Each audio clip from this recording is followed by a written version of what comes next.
वास्तविक घटनाओं से प्रेरित भूत की कहानियां।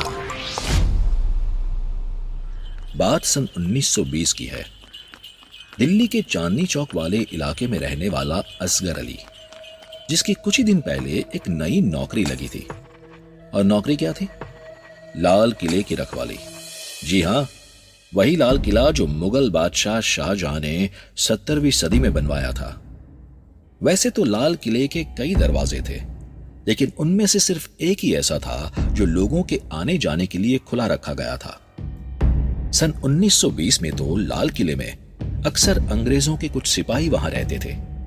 वो पहले वाली राजाओं की रौनक अब नहीं थी वहां पर। आखिरी बार जब वहां कोई राजा रहा था तो वो थे बहादुर शाह जफर, जिनको अंग्रेजों ने 1857 की लड़ाई के बाद रंगून भेज दिया था।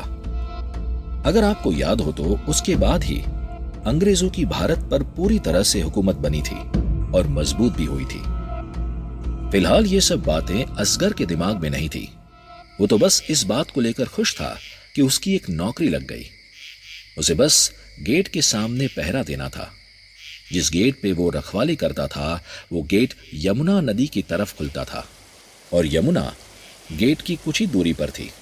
नदी और गेट के बीच एक खुला मैदान था जिसमें रेत पड़ी रहती थी। उसी गेट के बाहर असगर ने अपने लिए एक खटिया लगाई और उस पर अपनी लाठी लेकर बैठ गया। गुरुवार की रात थी, ठंड का समय था, और उसने सामने पड़ी कुछ लकड़ियों में आग भी जला ली और वहीं पर बैठा रहा। उसको नींद आ रही थी कि अचानक उसको कुछ आवाज आने लगी। आवाज नदी और किले के पीछे के मैदान में से आ रही थी। ऐसा लग रहा था जैसे एक जुलूस निकलने की आवाज हो। काफी लोग हो, कुछ घंटियां भी बज रही थी, थोड़ी थोड़ी शहनाई की भी आवाज आ रही थी। और फिर एक आवाज अचानक से बहुत तेजी से और जोर से आई, राजा के लिए रास्ता बनाए, राजा के लिए रास्ता बनाए।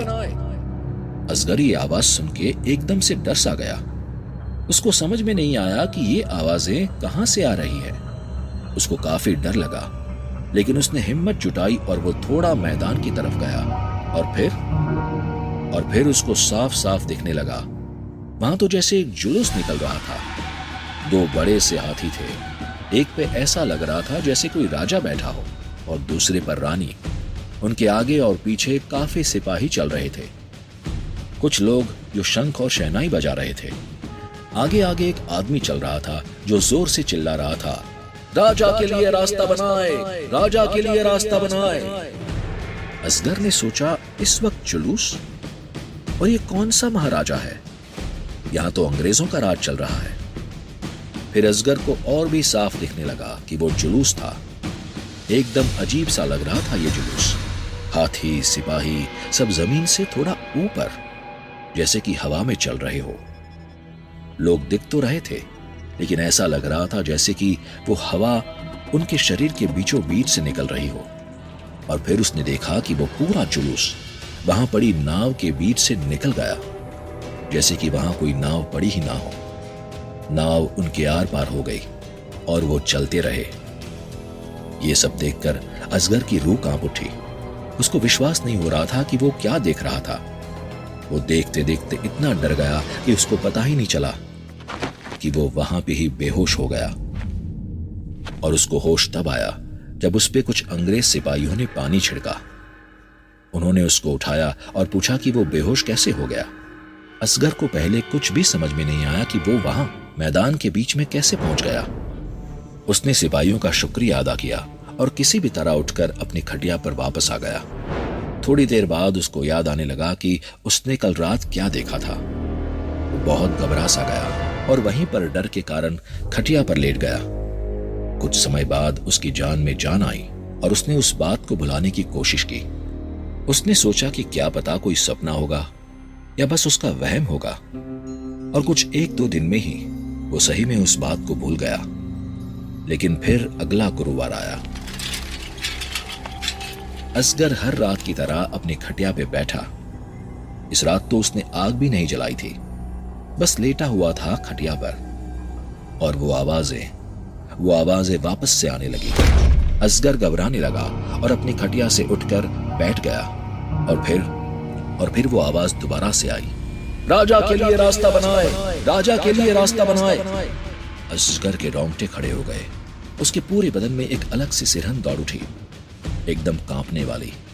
लेकिन असगर ने हिम्मत जुटाई और फिर से उठकर थोड़ा आगे आया और उसने वही जुलूस दोबारा देखा। इस बार तो साफ साफ दिख रहा था कि वो चलती फिरती आत्माएं थी, वो जिंदा लोग नहीं थे। उनके कपड़े भी थोड़े से अलग थे, पुराने जमाने वाले, जैसे उसके दादा और दादी पहना करते थे। और वो जुलूस बिल्कुल वैसे ही चल रहा था जैसे उस दिन चल रहा था। राजा भी वैसे ही बैठा था और रानी भी बिल्कुल वैसे ही बैठी थी। हाथी भी उसी रफ्तार से चल रहे थे और वो जुलूस फिर से उस नाव के बीच में से गुजरा और देखते ही देखते गायब हो गया। वापस वो सन्नाटा छा गया, जैसे कुछ हुआ ही ना हो उस जगह पर। इस बार असगर घबराया जरूर था, लेकिन बेहोश नहीं हुआ था। वो बस थोड़ा सा कांप रहा था। वो अपनी खटिया पे वापस आया और पूरी रात बैठा रहा। अब उसको यकीन हो चुका था कि उसने जो पिछले हफ्ते देखा था वो एक भयानक सपना नहीं था, बल्कि एक हकीकत थी। वो सुबह का इंतजार कर रहा था। कल सुबह उसके चाचा आने वाले थे। चाचा गांव गए थे और उनकी सुबह की ड्यूटी लगने वाली थी गेट पर। उन्होंने ही तो असगर की नौकरी यहां पर लगवाई थी, इस गेट पर। चाचा जैसे ही आए, उन्होंने असगर की डरी हुई शक्ल देखी और समझ गए कि उसने कल रात कुछ देख लिया था। और वो बोले, क्या हुआ असगर, कल रात राजा बहादुर शाह जफर का जुलूस देख लिया क्या? असगर सुनकर घबरा गया कि चाचा ने भी ये सब देखा था क्या। और वो घबरा के बोला, हां, भूतों का जुलूस था और कोई राजा और रानी अलग अलग हाथी पर बैठे थे और उनके साथ काफी सारे लोग चल रहे थे और सिपाही भी थे।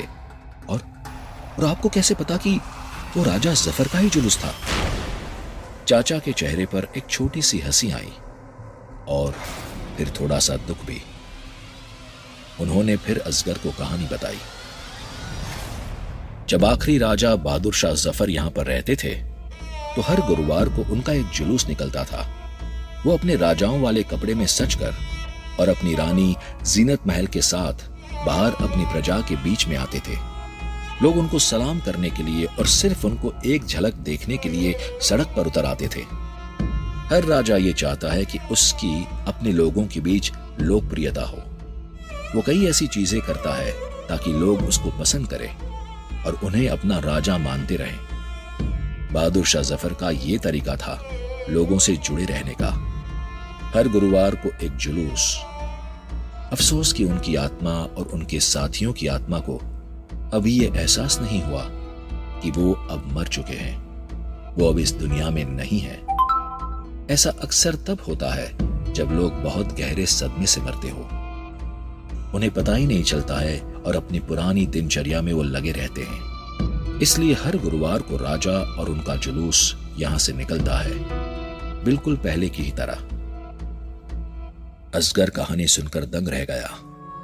वो और चाचा उस खाली मैदान की ओर देखते रहे, जैसे कि जुलूस अभी कभी भी वहां से निकलेगा। और उसके बाद हर गुरुवार वो भी उस जुलूस का हिस्सा बन गए, लेकिन एक जीवित प्राणी की तरह।